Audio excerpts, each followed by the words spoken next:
आपल्याला असं वाटतं की खूप पैसे कमवले की आपण सुखी होऊ.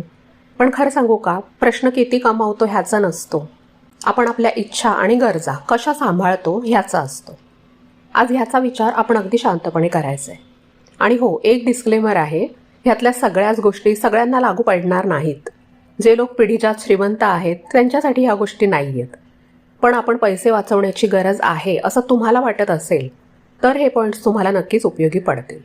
पहिली गोष्ट आहे की वस्तूचा वापर किती होणार ह्याचा हिशेब ती वस्तू घेताना नक्की करा. म्हणजे काय, तर खूप वेळेला आपल्याला एखादी वस्तू आवडून जाते. समजा एक खूप महागडी साडी आहे किंवा एखादा ड्रेस आहे.